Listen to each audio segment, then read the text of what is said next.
Hello friends, welcome to SSC coaching centre. दोस्तों, आज के वीडियो में देखेंगे हम group D, UP police, Delhi police, TET इन एग्जाम में जो क्वेश्चन आते हैं वही क्वेश्चन लेकर के आया हूं। अब देखिए, बहुत सारे बच्चे दिल्ली पुलिस की तैयारी कर रहे हैं, टेट की तैयारी कर रहे हैं, तो आप इस वीडियो को पूरा जरूर देखें। चलिए स्टार्ट करते हैं। पहला क्वेश्चन, √2, 3√4, 4√5 सबसे बड़ी संख्या कौन सी है? इन तीनों संख्याओं में सबसे बड़ी संख्या कौन सी है, आपसे ये पूछ रहा है। ये क्या दोस्तों, स्क्वायर रूट है। अब स्क्वायर रूट में क्या होता है कि यहां पे 2 साइलेंट होता है। आप अच्छे से जानते हैं कि यहां पे कोई संख्या नहीं है, इसका मतलब यहां पे क्या है, 2 है। तो देखिए, जैसे कि √2 लिखा हुआ है, यहां पे 3√4 लिखा हुआ है, यहां पे 4√5 लिखा हुआ है, यहां पे कुछ भी नहीं लिखा गया, इसका मतलब यहां पे 2 है। आप इस बात को जानते हैं, इसका मतलब क्या है, यहां पे 2 है। तो ये 2, ये 3 और ये 4 बाहर वाली जो संख्या है 2, 3 और 4, इनका आप क्या करेंगे, एलसीएम ले लेंगे। एलसीएम, अब 2, 3, 4 का एलसीएम कितना होता है, 12। ठीक है, 12 होता है 2, 3, 4 का एलसीएम। ठीक है, चलिए अब देखिए, सबसे पहले तो मैं 2 से कटाऊंगा 12 को, तो 6 बार में जाएगा। भाई 2 से कटाऊंगा 12 को, 6 बार में जाएगा कि नहीं जाएगा, अच्छे से मालूम है। 3 से कटाऊंगा और 4 से भी कटा दूंगा, यानी कि 2, 3, 4 इन तीनों संख्याओं से ये 12 कटता है। क्लियर है? तो चलिए, सबसे पहले मैं इस 2 से कटा दूंगा 12 को, 6 बार में जाएगा, तो इसका मतलब क्या हो जाएगा, 2 × 6। ठीक है, स्क्वायर रूट में 2।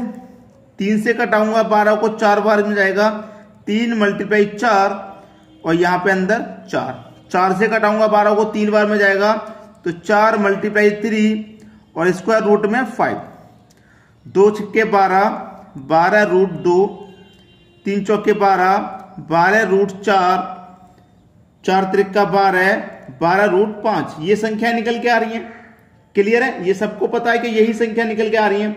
अब यहां पे एक बात ध्यान रखना, जो मैं आपको बात बता रहा हूं। जैसे कि यहां पे मैंने कटाया था, 6 बार कटा, यहां 4 बार और यहां 3 बार। देखिए, 2 से कटाया था 12 को, 6 बार तो कटा था, 6 बार ही तो कटा था। तो इस 6 का मैंने यहां मल्टीप्लाई कर दिया और इस 6 को अंदर पावर कर देते हैं। यहां 4 बार कटा था, 3 से 12, 4 का मल्टीप्लाई 3 से हो गया, इस 4 को पावर अंदर कर देते हैं। यहां 3 बार कटा था, तो पावर 3 को अंदर कर देते हैं। खत्म क्वेश्चन। 12, 2 की पावर 6 का मान 64, 12, 4 की पावर 4 का मान 256, 12, 5 की पावर 3 का मान 125। अब सबसे बड़ी संख्या कौन सी है? मुझे तो भाई 256 नजर आ रही है। पहले हमने क्या किया, इनको सबको इक्वल बना लिया, एलसीएम लेने के बाद बन जाएगा। अब 256 सबसे बड़ी संख्या है, इसका मतलब 3√4 ये सबसे बड़ी संख्या है। यही है आपके क्वेश्चन का सही जवाब। अब इसमें आप एक स्टेप बचा सकते हैं। कैसे? जब आपने इन सबको कटा लिया था, एलसीएम ले लिया था, यहां पे जब एलसीएम ले लिया तो 2 से कितनी बार में कटेगा, 6 बार में कटेगा ना, 6 बार में कटेगा, तो डायरेक्ट पावर 6 रख दो अंदर। ये 4 बार में कटेगा, डायरेक्ट पावर 4 कर दो। यहां 3 बार में कटेगा, डायरेक्ट पावर 3 कर दो। बस इसको सॉल्व करके देख लीजिए। क्लियर है सभी को? चलिए अब देखेंगे अगला सवाल। अगला सवाल है √3, √39, 4√16, 6√80 सबसे छोटी संख्या कौन सी है? अभी जो क्वेश्चन किया है बिल्कुल वैसा ही क्वेश्चन है भाई। तो यहां पे जब कोई संख्या नहीं होती, इसका मतलब यहां 2 होता है। तो 2, 3, 4, 6, 2, 3, 4, 6 का क्या करेंगे आप, एलसीएम ले लो। अब देखिए, शॉर्ट में कर देंगे। ठीक है, 2, 3, 4, 6 का एलसीएम 12 ही हो जाएगा। यहां पे 12 एलसीएम हो गया। ठीक है, 12 एलसीएम हो गया। अब देखिए, मैंने क्या बताया, 2 से कटाऊंगा 12 को, 6 बार में जाएगा ना, तो 3 की पावर डायरेक्ट 6 कर दो यहां। ठीक है, अब देखिए 3 से कटाऊंगा 12 को, 4 बार में जाएगा, तो 9 की पावर क्या कर दो, 4 कर दो। ठीक है, अब देखिए 4 से कटाऊंगा 12 को, कितनी बार में जाएगा, 4 से कटाऊंगा 3 बार में, तो 16 की पावर 3 कर दो। 6 से कटाऊंगा 12 को, 2 बार में जाएगा, तो 80 की पावर 2 कर दो। ठीक है, चलिए 3 की पावर 6 का मान करेंगे, तो 3 की पावर 6 का मान कितना होता है, 3 की पावर 6 का मान होता है 729। 9 की पावर 4 का मान कितना होता है भाई, 9 की पावर 4 का मान होता है 6561। ठीक है, अब देखिए 16 की पावर 3 का मान, 16 की पावर 3 का मान होता है 4096 और 80 की पावर 2 का मान होता है 80 का मतलब 80 का स्क्वायर, तो कितना होता है 64, 8 का स्क्वायर 64 और एक जीरो के स्थान पे 2 जीरो आ जाएंगे। मैंने सभी संख्याओं को ओपन कर लिया। अब सबसे छोटी और सबसे बड़ी तो आपको वैसे ही नजर आ जाएगी। 729 सबसे छोटी संख्या है, ये √3 आपका बिल्कुल सही जवाब है। ठीक है, जो √3 सबसे पहले दिया गया है यही है सही जवाब। तो आपने जो पहले क्वेश्चन में पूरा मेथड समझ लिया था तो यहां तो बस समय ही लगना था। आगे आंसर चलिए अब देखते हैं अगला क्वेश्चन। अगला प्रश्न है यदि 55 + 66 = 33 और 22 + 99 = 33 हो तो 44 + 88 बराबर क्या। बहुत सारे बच्चे ये सोच रहे होंगे कि जब यहाँ पे 33 के बराबर है, यहाँ पे 33 के बराबर है, तो यहाँ पे भी 33 के बराबर होगा और ऑप्शन में भी 33 दे रखा है। तो ऐसी जल्दबाजी मत करना क्वेश्चन में, जब तक कोई लॉजिक ना बने तब तक आंसर मत देना। अब देखिए यहाँ पे क्या है, आपके पास ये 55 है, 55 है ना, ये 55 + 66 इन दोनों से आपका 33 बन रहा है। तो इस 55 में मैं क्या करूं, 11 से डिवाइड दे दूं, इस 55 में भी 11 से डिवाइड दे दूं। तो 11 से इस 55 में डिवाइड दूंगा 5 बार जाएगा, 11 से 66 में डिवाइड दूंगा 6 बार जाएगा, दोनों को जोड़ देंगे तो क्या हो जाएगा 11। लेकिन चाहिए तो हमको 33, तो 11 का मल्टीप्लाई 3 से करेंगे तो आपको मिल जाएगा भैया 33। बिल्कुल सेम पैटर्न लगेगा। 22 इसमें भी 11 से डिवाइड दो, 99 इसमें भी 11 से डिवाइड दूं, तो 11 से इसमें डिवाइड दूंगा 2 बार जाएगा, 11 से 9 में दूंगा 9 बार जाएगा, दोनों को जोड़ दो 9 और 2 11। यहां पे 3 से मल्टीप्लाई किया, यहां पे भी 3 से करो तो 33 हो गया। ठीक है, दोनों जगह 33 मिल गया। अब देखिए आगे इसी पैटर्न से क्या मिलेगा। 44 है, इसमें भी 11 से डिवाइड दो, 88 है, इसमें भी 11 से डिवाइड दो, ये डिवाइड 4 बार में जाएगा, ये 8 बार में जाएगा, दोनों को जोड़ देंगे 12 हो जाएगा। जबकि दोनों को जोड़ने पर यहाँ 11 मिल रहा था, तो यहां भी देखिए 3 से मल्टीप्लाई, यहां भी 3 से, तो यहां भी 3 से करो, 12 त्रिक का कितना हो जाएगा भाई 36। ये है आपका आंसर। ठीक है, जल्दबाजी में आंसर मत देना, लॉजिक जरूर बना लेना। अब देखते हैं अगला क्वेश्चन। अगला सवाल है स्क्वायर रूट में दे रखा है AFI। AFI का मतलब क्या है, स्क्वायर रूट है, A आपका 1 नंबर पे आता है, F 6 नंबर पे आता है, I 9 नंबर पे आता है, बराबर में M 13 नंबर पे आता है। ठीक है, यहां देखिए स्क्वायर रूट में फिर A 1 नंबर पे आता है, D 4 पे आता है, D 4 पे आता है, फिर L और L आता है 12 पे। इसका आंसर पूछ रहा है, तो पहले तो इसी में लॉजिक आपने बना लिया होगा, इसका लॉजिक बना लिया होगा, क्योंकि 169 का स्क्वायर रूट करेंगे 13 होता है और 140 का स्क्वायर रूट करेंगे तो 12 होता है। बिल्कुल वैसे ही यहां पे बना लेंगे आप। A 1 नंबर पे आता है, B 2 पे आता है, A 1 पे आता है। अब 121 का स्क्वायर रूट क्या होगा, 11 होगा कि नहीं।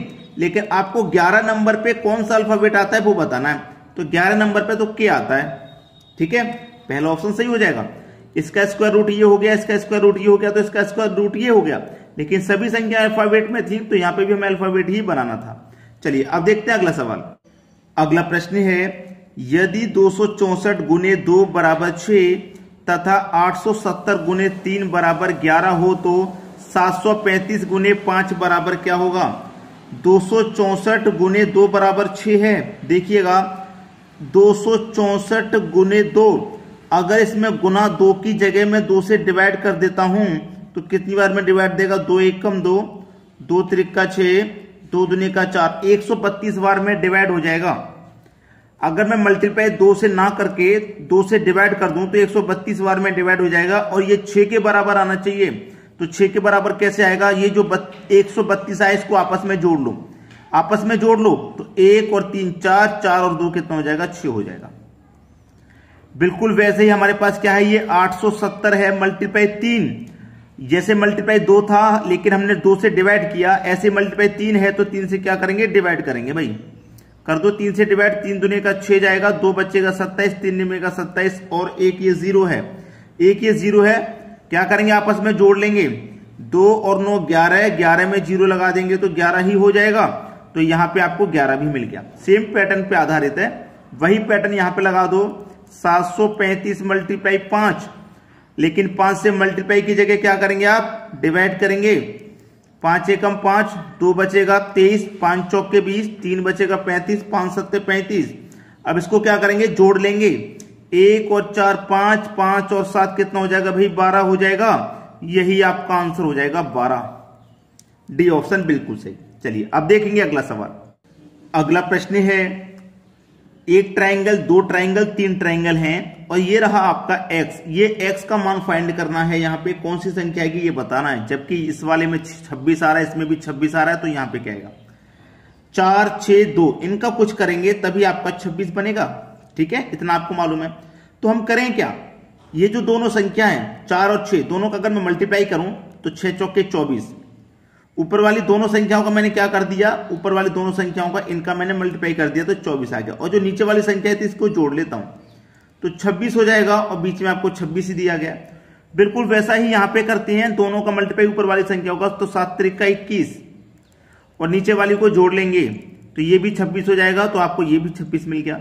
सेम पैटर्न यहां पे लगाओ, दोनों का मल्टीप्लाई 8 पंजे 40 और नीचे वाली संख्या 4 को जोड़ देंगे तो कितना हो जाएगा भाई, 44। बस यही है आपका आंसर, 44। अब देखते हैं अगला क्वेश्चन। अगला प्रश्न है, जिस प्रकार से लव को 27 लिखा गया है तो उसी प्रकार कम को क्या लिखा जाएगा। देखो LOVE ये कितने के बराबर है, 27 के बराबर दिया गया भाई। लेकिन अगर मैं इन अल्फाबेट को नंबरिंग करूं, जैसे कि L आता है 12 नंबर पे, O आता है 15 नंबर पे, V आता है 22 नंबर पे और आपका E आता है 5 नंबर पे। सबको कर लिया। अब इन सबको मैं क्या करूं, आपस में जोड़ लेता हूं। ठीक है, सबको जोड़ूंगा तो कितना हो जाएगा, देखिए 22 और 5 जोड़ता हूं पहले, 22 और 5 27, 27 में अगर मैं जोड़ूंगा 12 तो 39 और 15 जोड़ूंगा तो 54। ये हो जाएगा सभी का योग 54। इस 54 को कर दो 2 से डिवाइड तो कितनी बार में जाएगा, 27 बार में। तो इस तरीके से मुझे ये 27 मिल गया। अब सेम पैटर्न यहां पे कम का लगा दो, COME। C कितने नंबर पे आता है, 3 पे, O आता है 15 पे, M आता है 13 पे और E आता है 5 पे। सबको जोड़ेंगे, सबको जोड़ेंगे, 15 15 और 5 20, 20 में 13 जोड़ेंगे 33, 33 में 3 जोड़ेंगे 36। सबको जोड़ के 2 से डिवाइड किया था तो यहां भी 2 से डिवाइड कर दो, कितनी बार में जाएगा, 18 बार। बस हो गया आपका आंसर 18। बी ऑप्शन बिल्कुल सही जवाब। तो दोस्तों आज की वीडियो में इतना ही। लाइक करके जाइएगा वीडियो पसंद आया है तो, और शेयर कर देना। अभी सबने जितने मित्र हैं आपके जो तैयारी कर रहे हैं सबके पास तक शेयर कर देना। ठीक है दोस्तों, धन्यवाद।